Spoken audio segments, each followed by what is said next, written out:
Hallelujah. Hallelujah. Hallelujah. Yesu ashimwe cyane. Ni amasaha atoroshye. Ni amasaha atoroshye kuri buri muntu. Tugira akazi mu mibyizi, akazi gatandukanye, buri wese afite ibyo akora. Noneho byagera no muri weekend nayo tukayikoresha kandi abazungu barayitanze ngo abantu baruhuke. Ubwo rero ntawe ndi buvebe, ariko icyo mugiye kubasaba nuko mumfasha tukajyana. Mwihangane muhaguruke tubanze dutambute ishimwe ry'Imana tuvuga ngo haleluya. Haleluya. Ndatera haleluya hanyuma namwe mwikirize ngo amen. Haleluya. Ni impande zose. Impande zose z'isi. Turabanza hariya. Ubwo urajya wibuka ibyo Imana yakoze. Dukurikize hariya. Wibuka ibyo Imana yakoze. Dukurikiza aha. Turangiriza. Ntera haleluya munyikiriza. Haleluya.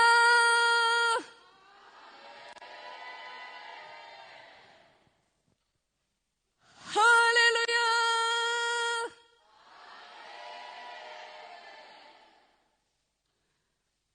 Haleluya.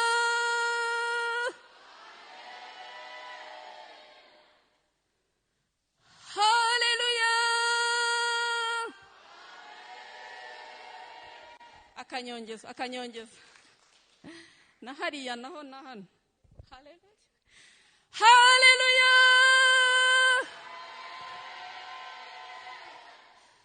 Haleluya. Murakoze cyane, Imana ibahe umugisha. Haleluya ndayizi. Ndayizi bura turabana haleluya, namwe murayizi kandi. Hari ibintu ijya yiru. Imana iturinda amanywa na nijoro. Imana iturinda impande zose. Imana iturinda. Naye ndimo ntekereza hano nyitera. Igiturinda ikuzimu. Abadayimoni amarembo y'imva bayafunguye. Ariko Imana igasiba. Haleluya. Turarindwa cyane. Ndashima Imana iturinda. Ndashima Imana yaturinze mu bihe bitambutse. Tuzahora tubivuga. Ngira n'ushize narabivuze. Gihe cya COVID cyabaye kibi cyane. Kandi n'ubu ntirarangira. Turimo twumva n'amakuru ko hari indi. Ariko Imana yabanye natwe, izabana natwe n'ubundi kiriya gihe. Kandi dufitemo abarwayi. Jye narifite abarwayi. Ariko Imana yarabakijije. Imana ishimwe cyane. Ndashima Imana mu minsi ishize nagize ikibazo ndarwara. Ndwara uburwayi ntasobanukiwe bufata iki gice cyose cy'iburyo. Guhera ku rutugu kugera hano hasi ku kuguru. Kandi nkaribwa cyane. Ndashima Imana yankijije. Nagiye kwa muganga bakora ibyo bagomba gukora ariko mbona ntibikunze. Ariko ndashima Imana yankijije. Mutima wanjye uranezerewe. Mu isengesho nabwiraga Imana rwose Mana mfasha ndababaye. Kandi nawe urabizi. Nzagushimisha rwose. Nunyiza nzagukorera. Murabizi imihigo umuntu abahiga. Burwayi nari mfite bwarambabazaga kandi bikansaba ko njya no ku kazi. Twari tuvuye mu bihe bisa nkaho biruhije, dusabwa gukora cyane. Tugakora ako Imana ikajya impa izo mbaraga. Nkajya ku kazi nshinjagira nshira, niko bavuga. Umugani w'abacu bavuga ngo intore ntiganya ahubwo ishaka ibisubizo. Ndashima Imana rero yanshoboje. Nkashinjagira nshira nkagerayo nkagaruka. Imana ikantabara. None ndi muzima. Ndashima Imana nta bubabare ncyumva. Imana ihabwa icyubahiro. Tugiye kuganira ku ijambo twumvisa mwene data Claire yadusomeye. Imana imuhe umugisha. Ariko iby'Imana bura ni byiza. Nkunda ukuntu Imana idutegurira.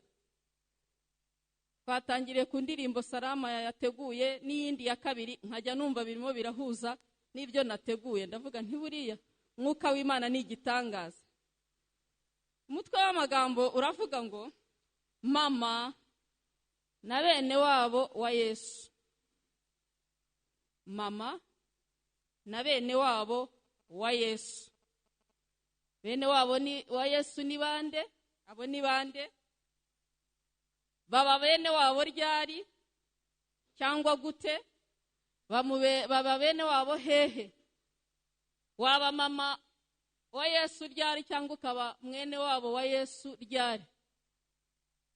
Twabisomye mu ijambo ri mu butumwa bwiza bwanditswe na Luka, igice ni icya 8. Ntabwo tugisubiramo ngira ngo twabisomye cyane, ndavuga iyo mirongo 2 gusa cyangwa 3. Ubutumwa bwiza bwanditswe na Luka, igice cya 8.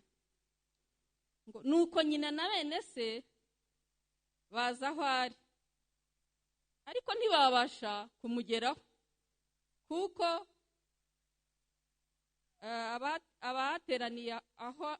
bari bateraniye aho ari benshi. Abantu baramubwira bati nyoko na bene so bahagaze hanze baragushaka. Nawe arabasubiza ati mama na bene data naba bumva ijambo ry'Imana bakarikomeza. Mama na bene data nabumva ijambo ry'Imana bakarikomeza. Hari ubundi buryo Matayo abivuga. Ubutumwa bwiza bwanditswe na Matayo, igice cya 12.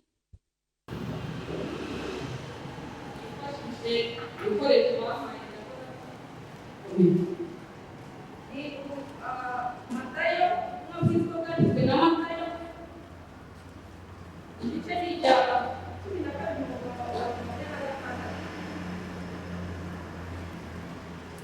Akivugana n'abantu, nyina na bene se bari bahagaze hanze. Umuntu aramubwira ati nyoko na bene so bahagaze hanze barashakana. Aramubaza ati mama ninde na bene data ni bande? Arambura ukuboko agutunga abigishwa bati mama na bene data. Murongo wa 50. Umuntu wese ukora ibyo niwe mwene data. Umuntu wese ukora ibyo data wo mwijuru ashaka niwe mwene data, niwe mushiki wanjye, niwe mama. Haleluya. Unyumvire namwe by'ijambo. Kuba mushiki wa Yesu ukaba mama wa Yesu ukaba na mwene se ni ikintu kidasanzwe. Ariko ijambo ry'Imana rigira gute? Rirabivuga. Nejejwe rero no kubabwira ko nimukora ibyo data wo mwijuru ashaka muri bene se wa Yesu, muri ba mama ba Yesu. Niba uri umukobwa uri mushiki wa Yesu. Haleluya. Iri ni ijambo ry'Imana ribitubwiye. Nigeze kubabwira ngo ijambo ry'Imana ndarikunda, nkongera nkarikunda, ntekereza ko namwe ari uko murikunda, ariko ndarikunda. Ijambo ry'Imana rishobora kugusanga aho uri warahenebereye rikakubwira ngo ngwino urakira, ukegera ugakira. Ndimo nteguri ubutumwa cyangwa iri jambo, nibajije kuba mwene wabo w'umuntu ukuntu agaciro kabyo. Uretse ko muri iki gihe bifite ukuntu byagenze, ariko si kuri bose. Ariko mwene wabo w'umuntu bundi niwo muntu wa mbere ugufasha, niwo muntu wa mbere ugutabara. Noneho nibuka ko hari abana bavuka cyangwa bavutse, akavuka nyina akamuta mu musarani, cyangwa akamujugunya aho ngaho. Abafite impuhwe bo hari igihe atamuta mu musarana akavuga ati rero nta bushobozi mfite, reka mushyire hariya mu gihuru, wenda umugira neza nacaho agira gute aramutwara. Ubwo waba yagize impuhwe. Wa wundi we ati reka nze munige nindangiza mute muri toilette. Kandi abo bana kenshi ntibakunda no gupfa. Kubera iki? Arapfira iki? Nta cyaha yakoze, icyaha cyakozwe na se na nyina. Arapfira iki? Identity cyangwa identite ni ikintu gikomerera abana cyane. Kumenya aho yavutse, kumenya ise, kumenya nyina, kumenya abavandimwe, birakomera cyane. Yewe narabareze kubwa amateka ya jenoside, nisanze ari nge nsigaye ndi mukuru mu rugo, ndangije ndera abana koko kandi batandukanye, banavutse no ku babyeyi batandukanye. Ariko kibazo nabazwaga nkabura uko nkisubiza ni identite yumbajije. Papa ninde? Bamaze gukura, papa ninde? Yasaga ati? Nta gafoto se? Ifoto wayibona ute muri kiriya gihe? Identite. Ndimo rero nteguye inkuru nahise ngarura amaso inyuma nibuka. Kandi si nibyo, nawe wenda ufite aburere cyangwa harabo muhura. Identite ni ikintu gikomeye cyane. Ariko ijambo ry'Imana mwumva ukuntu ari igisubizo. Ijambo ry'Imana. Yesu ntabwo bwari ubwa mbere abwiye abantu kuriya, cyane cyane bene wabo ndetse na mama. Mu mvugo y'iki gihe ntabwo bwari ubwa mbere ateye igikuta bariya abantu. Si ubwa mbere yari ateye mama we igikuta. Reka mbivuge ni twibuke, dusubize amateka inyuma twibuke. Murabyibuka yagiye ikana yigarera hari y'ubukwe. Nyina ubwo yari yaramaze kumenya amakuru ye. Okay, reka mbanze afite imyaka 12. Bagiye mu minsi mikuru nkuko Abisirayeli, Abayahudi cyangwa se Abaheburayo niko babigenzaga. Minsi mikuru ya Pasika bajyaga mu minsi mikuru bakajya i Yerusalemu. Kandi ngo bagendaga ari benshi kuko byakorwaga rimwe mu mwaka. Urumva narabigereranije nsanga ni nka cya gihe Abasiramu bajya Imaka. Iyo bagiye Imaka habaho ngo umubyigano ku buryo bamwe bapfa. Noneho papa na mama ba Yesu aribo Yosefu na Mariya bajyana nawe ku minsi mikuru ya Pasika. Noneho bagezeyo bakora ibyo bagomba gukora, barabasezerera. Mu gusezera bakagira ngo Yesu bari kumwe, kumbe Yesu yisigariye mu rusengero. Tipe yicaranye n'abigisha, arimo arabatega amatwi akabumva, yarangiza akanababaza. Abana bo mu kira kigero murabaza bati teenagers baba bafite ibibazo byinshi. Kandi we yarimo anitegura nyine kuko yaje aricyo kimuzanye. Mariya na Yosefu rero baragenda ngo bakagira, Bibiliya iravuga ngo bakagira ngo ari mu ihubi ry'abo bantu baraho. Kumbe tipe yisigariye mu rusengero. Maze baramushaka we. Bibiliya iravuga ngo ni iminsi 3. Ibaze uwo muntu washatswe iminsi 3. Sinzi namwe arigeze mugira ikibazo cyo kubura abantu, cyane cyane b'abana, ariko wibaza ukuntu umeze. Wibaze igishyika cy'umubyeyi, wibaze igishyika umuntu aba afite. Baramushaka, undi arimo aribariza. Noneho kubera intimba n'ibibazo nkuko natwe bijya bitubaho, bibagirwa ibintu Imana yabasezeranije. Buriya Yesu avuka, Mariya niwe wabanje kubibwirwa, ndetse mu bintu by'ibitangaza cyane.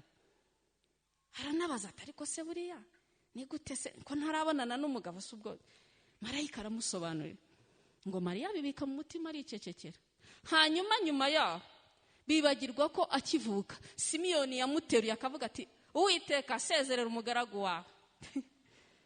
ibyo wari warambwiye ndabibonye.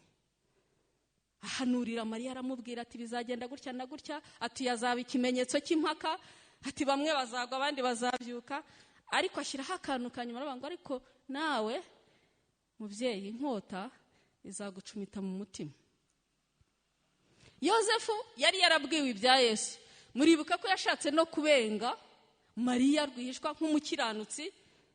Abakiranutsi burya ntago bavugagura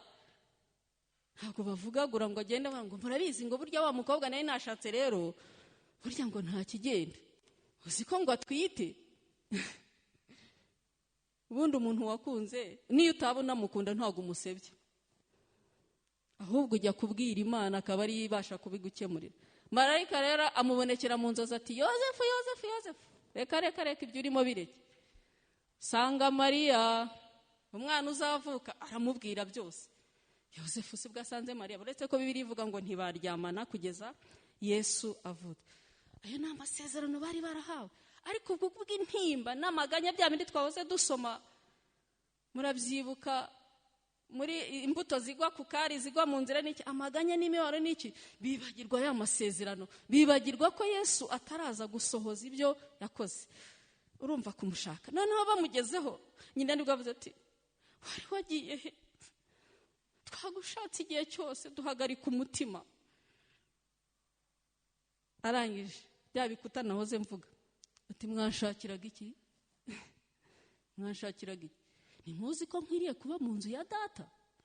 Arabibibutsa, dore ko Yesu n'ubundi yaje ari Imana. Ubwo yahise abonye ntimuzi ko ntuzi cyagiye iyo twageze mu bibazo ukajya wumva ijambo ryirimo rirakongora, ntuzi se ntuzi. Nuko ngomba kuba mu nzu ya data. Mu zindi verisiyo baravuga ngo ntimuzi ko ngomba kuba mu bya data? Muribagiwe ibyo bababwiye nzaba? Gahunda yanjye si ukuza se nkacungura abantu nkagira gute? Amategeko buriya Abisirayeli baranayasomaga cyane, babaga bafite ibitabo, bafite iki. Ngaho rero kubwira umubyeyi nk'uwo nguwo wagize igishyika, murabizi ababyeyi n'abana ni ikintu.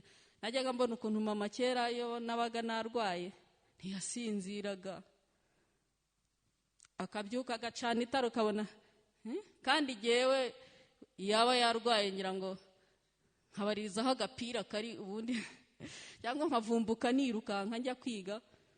Ariko ndashaka kubumvisha akantu ako guhura k'umubyeyi n'umwana. Noneho wamugera uruhande akakubwira ati mwanshakiraga iki? Kubera iki? Yesu hari icyo yari yarahaye priority cyangwa ngombwa, icyo bita ngombwa mu buzima. Mbere Imana, ibindi nyuma. Suko yari yanze iwabo, suko yari yanze ngira ngo yagira ngo atazanamwimenyereza, kuko ku myaka ye 33 menya byararangiye. Ariko ni naho yabwiriye, hari ijambo ajya avuga ryiza cyane, Marita ngo yakubaye, yari yabasuye kwa Marita na Mariya. Marita arakubara ajya guteka, ajya kugira gute, maze Mariya yicarira ku birenge bye, aramwiyumvira, yumva uko avuga, yumva ijambo ry'Imana. Maze Marita n'akagahinda kose murabizi tujya tukagira, hari igihe tukabwira Yesu cyangwa tukakabwira abandi, uko yamvunishije ubu se kuki ariko wamubwiye akaza. Yesu aramukomanga ati Marita, Marita, wiruhije muri byinshi, ariko ngombwa ni kimwe.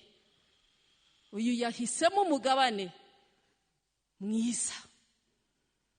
Umuco wa Kinyarwanda ubundi umudamu yajya kwicara mu bashyitsi azi ko hanze hari akazi, ariko priority cya kindi ngombwa kikaza mbere.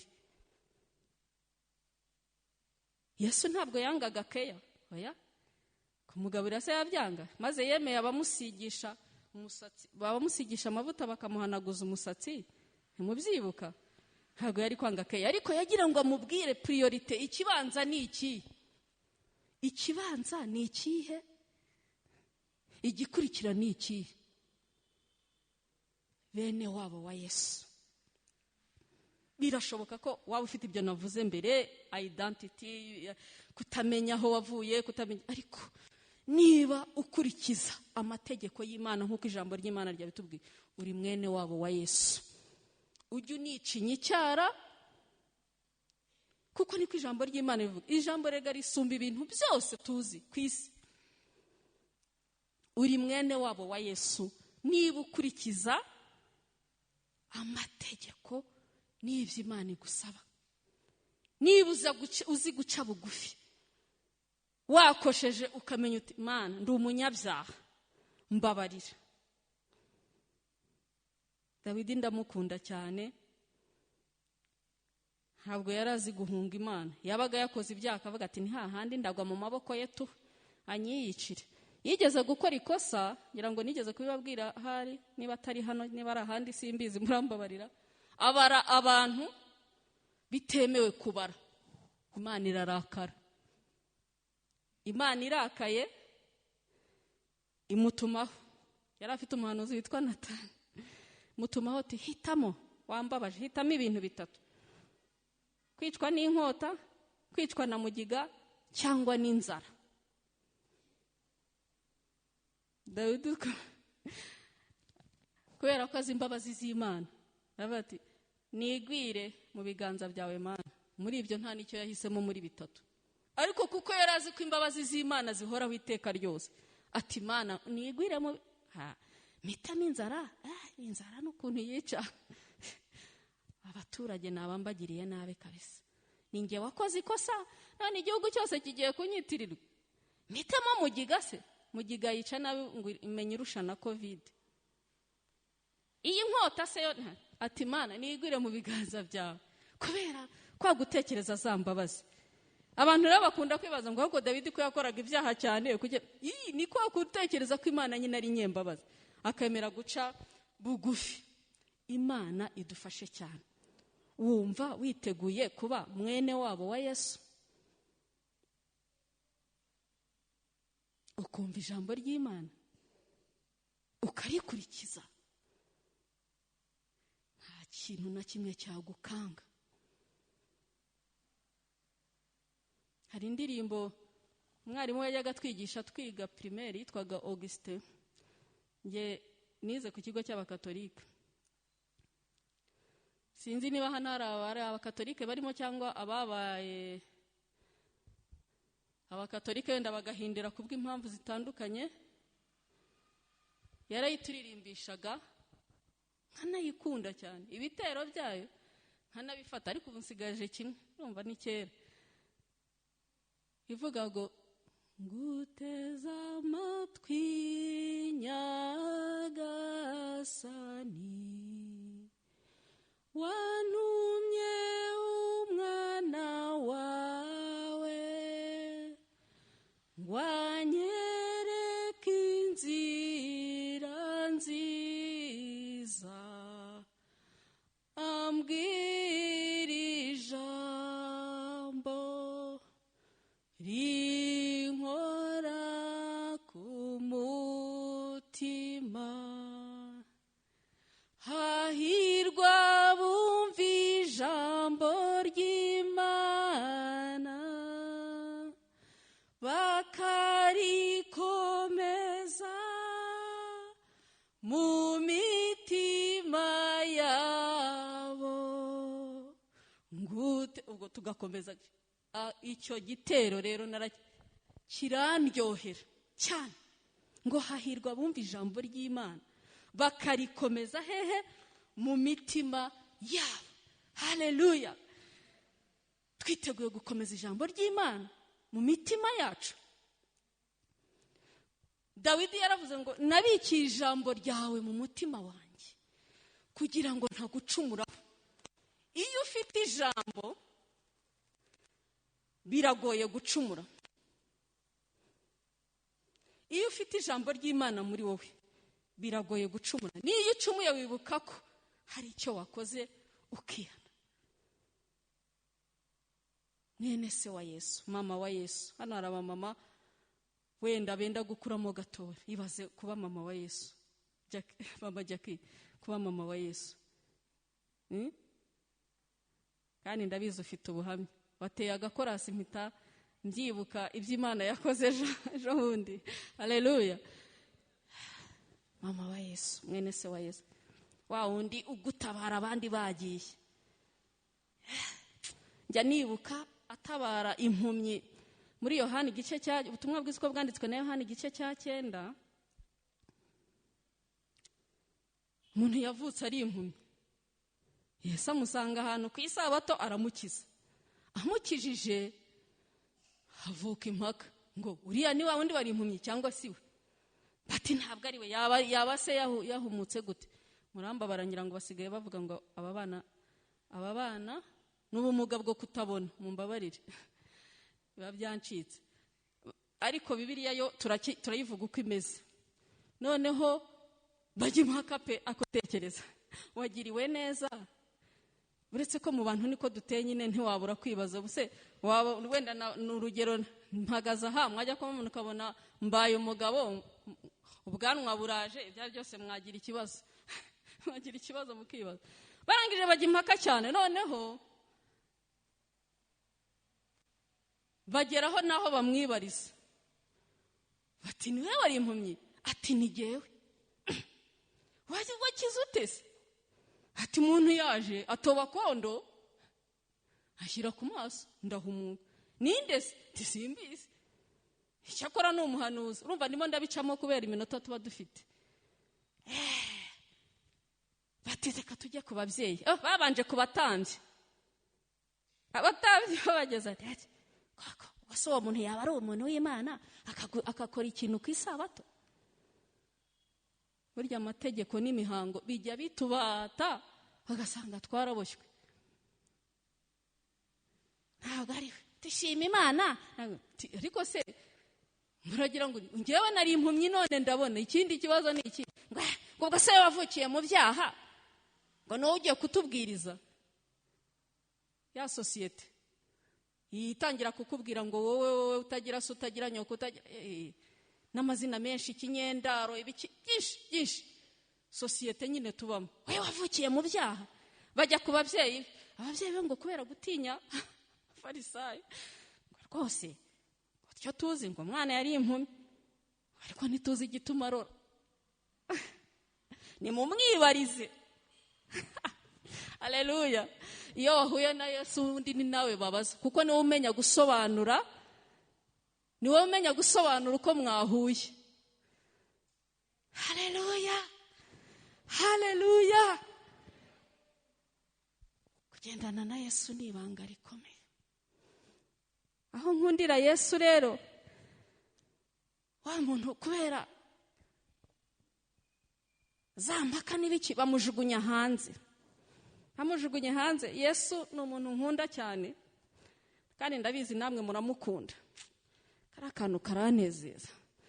Yesu ngo amusanga hanze bamusunitse.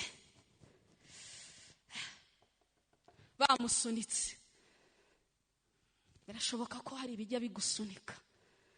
Birashoboka ko hari abagusunika mu kazi, mu rugo, mu miryango, mu baturanyi. Maze Yesu ati mbese wizeye umwana w'Imana? Ninde nkamwizera? Yesu ntiyigeze abasanga hariya ngo agende ngo arwane nabo ngo avuga ati ninjye wamukijije. Ntabwo hari ibintu Yesu akora dukwiye kwigiraho. Yakoraga n'ibitangaza kenshi akavuga maze ntimubivuge. Ibaza ubwo se nigute utavuga? Nagendaga ndi ikirema nanyize ngene n'amaguru ndeke kubivuga koko. Nari ikiragi imbana n'ubumuga bwo kutumva no kutavuga ngo ndeke kubivuga. Amusanga hanze mwene wacu wa bugufi. Haleluya. Mwene wacu wa bugufi. Kanoni yanyandikiye ibi bice ngo bizasomwa.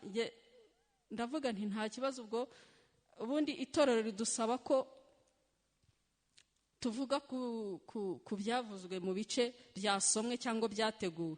Ariko namaze kubibona ndimo mbisoma sinabanza gusobanukirwa neza, ariko nibutse ngo mwene wabo wa Yesu ndimo mbisoma umwuka w'Imana aranyo ndavuga ni mwene wabo wa Yesu. Sasa mama wa Yesu, mushiki wa Yesu. Ese wizeye umwana w'Imana atuje cyane, adashaka kugaragara? Twebwe iyo twakoze ibintu tuba dushaka kugaragara, kandi ijambo ry'Imana ravuga ngo ukuboko kwawe kw'ibumoso ni gukora ikintu, ukw'iburyo ntikukabimenye. Haramwegera. Yesu yagiye yegera mwene wacu wa bugufi. Ndimo numva ubuhamya bw'umukobwa yabaye umudamu witwa Bahavu Jeannette, uyu nguyu ufite filime y'impanga, buretse ko sinkunze kuyireba kubera umwanya. Avuga kuntu yagiye gusaba akazi ahantu habiri, bamubaza ngo ninde umuziranye hano, ngo muziranye nande hano. Arangije ngo agira umujinya ati sinzongera no kudepoza.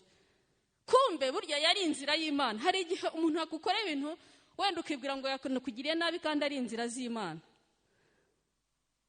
Ubu arikorera, akina amafilime za sinema n'ibiki, ariko aravuga ati izina nubatse sinari no kuryubaka muri karakazi nari nagiye gusaba kubera nzara z'Imana. Tugaruke ku mutwe w'amagambo. Mama na bene se wa Yesu. Twayiririmbye dutangira mwijuri imbere y'Imana, mfite umuntu mvugira, n'umukuru w'abatambyi, kandi yitwa Rukundo. Mpamya yuko izina ryanjye riri ku mutima we, ubwamvugira nta mwanzi wamunyirukanaho. Haleluya. Ushobora kugira abantu 1000, ariko waterwa n'ikibazo ukabura n'umwe, ariko mwene wanyu wa bugufi. Haleluya. Haleluya. Mwene wanyu wa bugufi, Yesu. Mwumvise kondisiyo nta yindi. Kuba yarabwiye nyina kuriya si uko amwanga, ariko yagira ngo agaragaze priority. Ni iki kibanza? Ikibanza ni iki? Tugomba kubanza Imana muri byose. Icyo twakora cyose, icyo twaba tugiye kuvuga cyose, icyo tubanza Imana. Iyi Bibiliya ndayikunda. Njya nyisoma narangiza nkanayiha bizu nkasoma. Nabibonye mu bakatolike. Hagira gutya ngo anezerwa cyane. Bibiliya ni nziza. Bibiliya ni ikintu cyiza cyane gikomeye ku buzima bwacu. Natekereje ba Yosefu bari. Yosefu bene se bamaze kumumerera na bene data ba mu mubiri birashoboka cyane.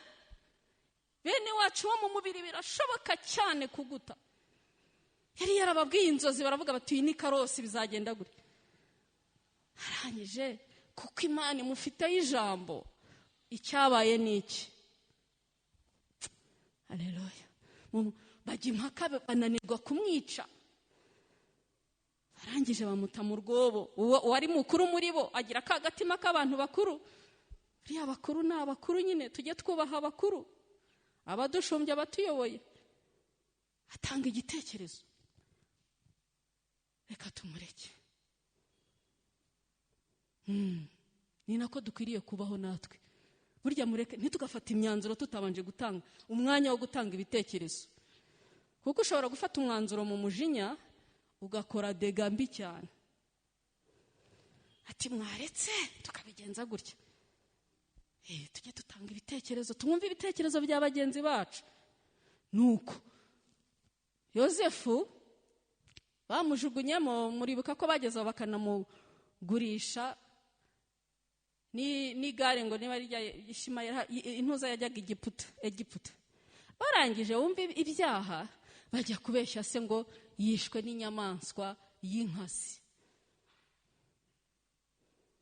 Yosefu kubera ko kwa kundi nahoze mvuga ngo turi mu mubiri turakandwa pe, ntago nzave umuntu ngo ararira ngo ibi n'ibi, ariko nanone hari amarira tutagomba kurira. Abadayimoni baratuririza iki? Bo babaye ari bo barira, bariza ari bo. Abadayimoni baratuririza iki? Dufite Imana, dufite mwene wacu wa bugufi. Yakobo atangira kuririra ihene. Buriya yagiye mu kiriyo cy'ihene, kuko niyo bari bishe barayimuzanira ngo dore bayishyira mu ikanzu ya Yosefu. Barangije bagira gute? Baravuga ngo dore n'ikanzu ye. Yosefu aratangira ararira. Haririra ihene da? Urase si ikiriyo cy'ihene yararimo? Yarari mu kiriyo cy'ihene. Abadayimoni bajya baturiza, abadayimoni bajya badukamura, kagukamura ukumva neza neza umwuka uragiye neza, agasigara yibaza ngo ndamwishe kandi utapfuye. Haleluya! Washegeshwe ariko ntiwapfuye. Bagihanda bwihebe. Mujya musoma agatabo ka mukristo k'umugenzi, kandi burya ngo hari igihe cyagwaga igicuri cya gihanda bwihebe, ngo cyajyaga kigwa igicuri, abakristo bakabona ko hari igihe Imana iteza ibicuri mu bihanda byacu bikagwa, twe dugakomeza tugatambuka. Ariko Yosefu mwibuka ukuntu yagiye akabana n'Imana, ikamubera inshuti, ikamubera mwene wa bugufi mu gihugu cy'abanyamahanga, akanga gukora ibyaha. Kandi akanga gukora ibyaha atari uko hari umuntu w'iwabo umurora, ahubwo kuko yagize Imana inshuti, yagize Imana mwene wabo. None bene wabo ntibari bamaze kumwereka uko intama zamarwa?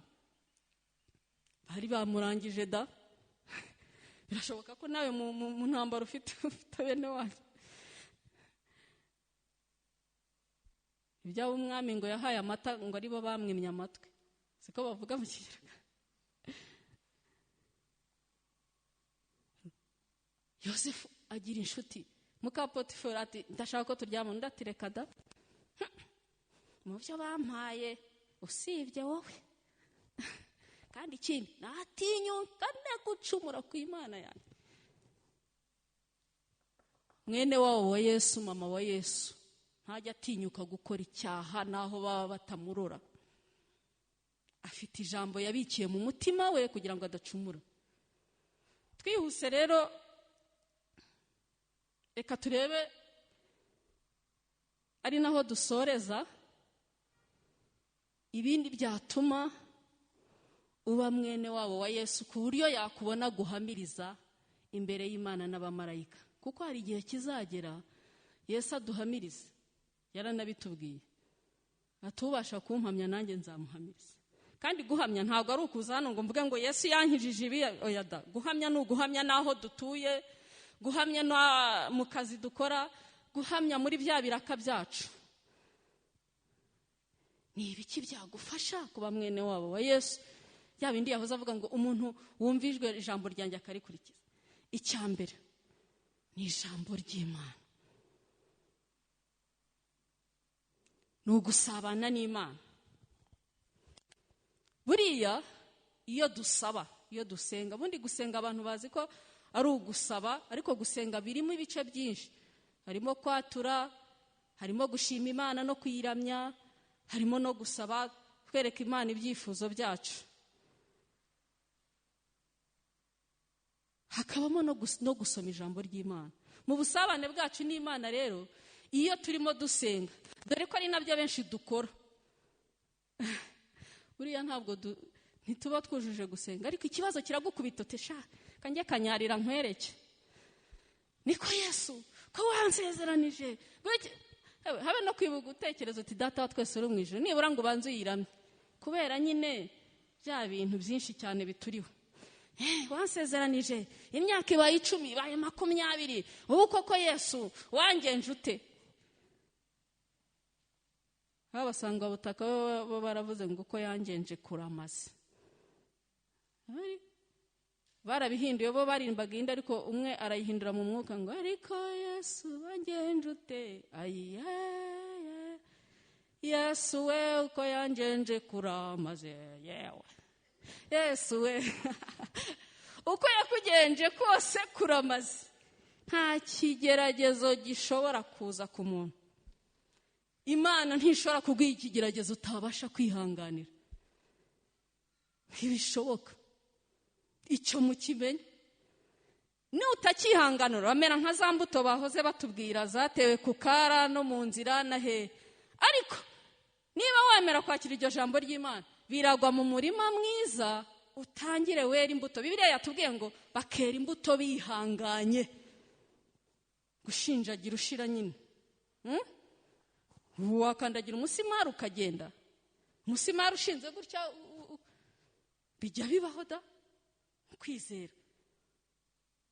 Kaza ukajya muri korati Yesu ashobora byose. Bati ninde ugiye kuramyana ni Francine. Yesu ashobora byose, Yesu arakora Yesu.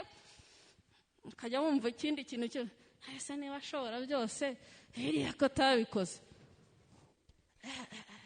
Baratugira amajwi sha. Mumbabarire kubita basha. Sorry. Tugira amajwi ariko ugakomeza ugahanyanyaza. Kwera imbuto wihanganye nyine. Rimwe na rimwe bakavuga ngo nukwibonekeza ngo abari ariko yaribonekeza yewe. Ariko kuko ufite mwene wabo uri mwene wabo wa Yesu. Haleluya. Kandi nawe yarashengutse buriya. Uyu mupapa wo hejuru niba ari papa niba ari Yesu yarashengutse. Hakuzi kujya mu bantu ntibakwemere. Yakijije umuntu ufite ubumuga bwo kutumva no kutavuga barangije babangore ya gareka ngo nibezeburi ngo uhumuhe ubushobozi bwo guki ibaze. Ati subwo ubwami bwakigabanya bute? Ati ngo ntibyaba birangiye. Bezeburi umutware w'abadayimoni niba ari wumpa gukiza abana banyu bo ninde ubaha ubwo butware bwo gukiza? Niba muvuga ko ngewe Bezeburi ari wumpa ubwo butware baramushenguye bene wabo yewe. Ariko dufite mwene wacu wabugufi. Nari ndimo mvuga rero ngo ijambo ry'Imana ni ryiza. Uburyo bwo gusenga turasaba yandi nahoze ngo ukajya kanyarira nta n'ikindi cyangwa ishiro cyangwa ukaza no mu rusengero aho dusengera ni henshi. No mu rufi no mu nda y'urufi yona yasengeye. Ukaza ugasaba burya Imana iranakumva. Ariko nawe gira umwanya wo gutega amatwi wumve nawe icyo Imana ivuga. Ni reciproque, ni ukuvuga ngo yibwire ariko nawe wumve ikivuga. Ivugira he? Ivugira hano. Ivugira mu ijambo. Muri iyi minsi dufite ibibazo byo kumvira Imana mu bahanuzi. Kandi biriya bintu birasenya kuko no kuva na kera niko byahoze. Ariko sindwanya abahanuzi ariko banza usesengura umenye ngo Imana iravuga ite mu ijambo ryayo, dore ko iyi Bibiliya n'ubuhanuzi butavangiye. Ngaho rero yibwire uyiramye ugire gute ariko kakanya nawe uze gutega amatwi. We guhita wirukanka dore ko dusigaye dufite ibintu byinshi bituma twiruka. Akazi mu rugo biradukeneye abavandimwe aha naha noneho yigize ibyago ukabona chef wa famille umva urakubitika kabisa.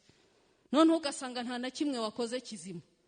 Ariko ihangane muri wa mwanya wagizeho kubwira Yesu. Ihangane utega amatwi nawe icyo arimo kubwira. Kandi nahanga ni ijambo ry'Imana. Ugisha inama Imana. Ugisha Uwiteka inama. Dawidi byari byamukomeranye bavuye kwitabaro basanga abagore n'inshoreke n'abana bose bagiye. Murabyibuka uko byagenze? Ngo bamurebaga nk'abagiye bamubwira nabi. Abana bacu abagore bacu tuzabigenza gute? Kandi ubwo bavanye nawe kwitabaro. Arangije inyabya hirya agisha inama Uwiteka ati mbigenze ntere bari abantu mbakurikire. Hari igihe tujya twirwanirira ibibazo byakugeraho ugashaka kwirwanirira. Oya, ijambo ry'Imana riratubwira ngo tuyigishe inama. Ijambo ry'Imana ritubwira kugisha inama. Ariko nawe itekereza wibaza abantu abagabo ngo magana ngahera ari 600 bakwanjamye bakureba barya. Ajya ku ruhande ati so mpite ngenda. Ariko reka mbanze njya kubaza Imana, wenda birashoboka ko ari Imana yabishatse. Timana bya byose bajyaga kubatambyi bagafata za efode bakaba none se Mana ngende mbakurikire ndabafata bari abana bagaruke n'imiryango yose yagiye ati genda. Kandi koko yaragiye. Hari naho bagishaga inama Imana ikabangira ikababwira ati oya nimujyeyo muratsindwa da. Ijambo ry'Imana niribe muri twe rigwire. Reka mbasigire wenda nuko ntaragera ku cya kabiri ngo soza, ariko mbasigire umukoro. Twige kumenya ijambo ry'Imana no kurifata mu mutwe. Kuko hari ahantu ugera bitaba atari ngombwa kufata Bibiliya wenda utanapfa kuyibona. Urugero uri kuri moto bakaguhamagara bati urabizi neza kanaka aravuze ngo ibi nibi nutabikora uramuvira mu nzu. Urugero ngo ndimo ndavuga abakodesha. Wowe mu ijambo riza wumva wavuga iki? Nushaka uvuge n'iri ngiri ntibatubwiye se ngo ntumutinye ntimukihebe, ukabwira Satani gutya. Hari amagambo nkunda hano ubu ngo ni intego y'uyu mwaka ariko nyakunda kubi ngo yemwe barushye n'abaremerewe muze musange ndabaruhura. Ijambo ry'Imana ryiza riryoshye. Nigeze kugira ibibazo bisa nk'ibingo nkunda kubabwira ibi bintu kugira ngo mwibuke nanjye nibuke, kuko iyo mvuga mbatunze intoki 3 ziba zindura ngera mu bihe bingoye. Kandi ni vuba aha nta n'ibyumweru 2 bishize hari igihe Satani aza, niba ari simbizi niba ari Imana ibishaka kugerageza kwizera kwanjye, kuko niko Bibiliya ivuga ngo kugira ngo muhinduke nk'izahabu. Nuko ndangije numva ibintu binje ku mutwe, ndangije mbwira Imana nti Yesu si wowe wavuze ngo yemwe barushye n'abaremerewe? Ndaje rero navuze amagambo make cyane. Mu kazi wacu tugira abantu bitwa ba iniputa cyangwa abinjiza ibintu, noneho hakagira n'ababotoriza. Hari umuntu winjiza usezisa ibintu, ubwo wenda sinzi kubivuga mu Kinyarwanda, ariko baba batamwotorije ntibigire ikintu bimara. Ubwo mba ndinjije rero mbwiye Yesu ijambo ndamubwiye, waravuze ngo ntitugatinye, waravuze ngo ibi nibi, none Yesu ndaje transfer ndayikoze, waravuze ngo abarushye n'abaremerewe muze musange ndabara, ntifashe ibinduhije byose dari transfer iwawe, ni wewe wavuze kuzabyikorera. Ubwo ni puta nari ngize gute, nari ninjije nyine bihaye autorisation rero y'umwuka wera. Umwuka ahita yotoriza, ntabwo namenye ahantu amahoro avuye.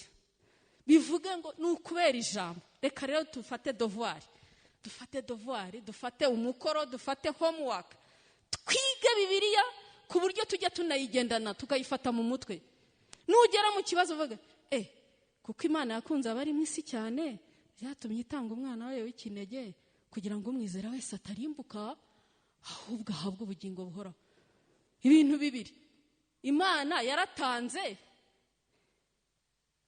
yaradukunze, irangije iratanga. Sibyo ra? Twebwe n'iki dusabwa? Ni ukwizera gusa no guhabwa ubugingo buhoraho. Ubibwira abadayimoni amajwi yaje ari menshi bikarangira bityo. Uti ntidufite gutinya habe na gato.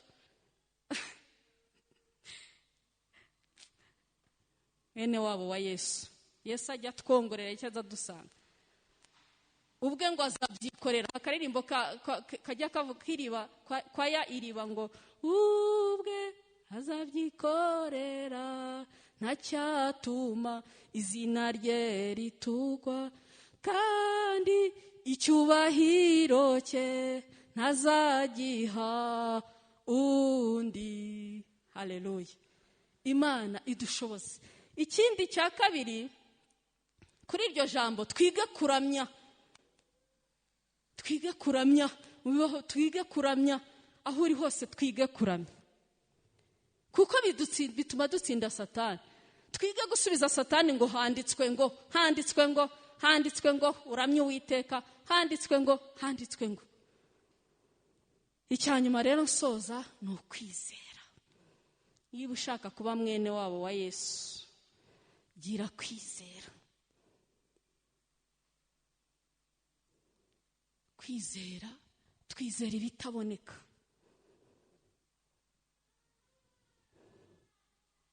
Ibiboneka nyine ko tuba twarangije kubibona se twaba tuyi. Kandi koko ibiboneka burya ibiboneka biraducana. Ibiboneka birakubwira ngo uzasingira ute wenda uri umupfakazi. Uzashingira ute? Ibiboneka birakubwira ngo uzabona akazi ute n'imyaka 10 na diplome yawe igiye. Ariko kwizera kukakubwira ngo nzabona akazi. Haleluya. Kwizera kurakubwira ngo nzabona akazi. Ibintu birakubwira, ibiboneka bifatika byo mu isi birakubwira ngo dore uri umukobwa ugeze imyaka 30, abo mwashakiye igihe kimwe bavyaye 4, ariko kwizera kukakubwira ngo nzashaka, kuko ijambo ry'Imana riravuga ngo imuremera umufasha umukwiriye, umufasha bikwiranye. Abarundi babivuga neza ngo bikwiranye urukweto mu rwarwo. Kwizera kurakubwira ngo ntuzabyara.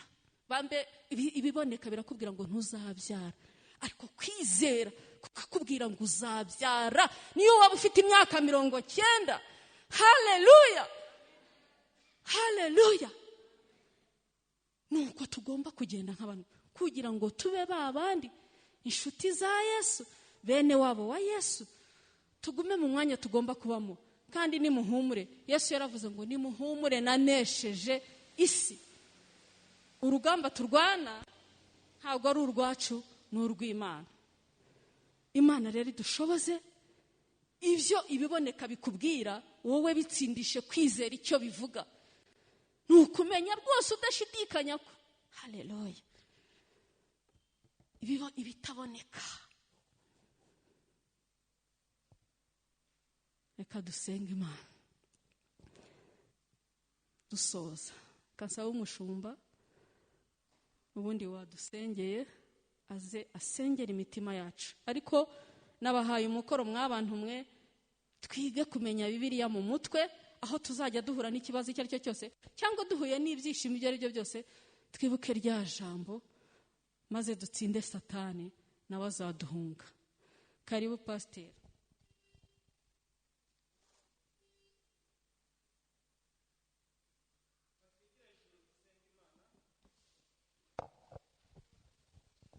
Kandi turaza gukomerezaho na gahunda ikurikiraho n'undi tugihagaze, kuko no mwanya mwiza wo kugira ngo duhamye no kwemera kwacu.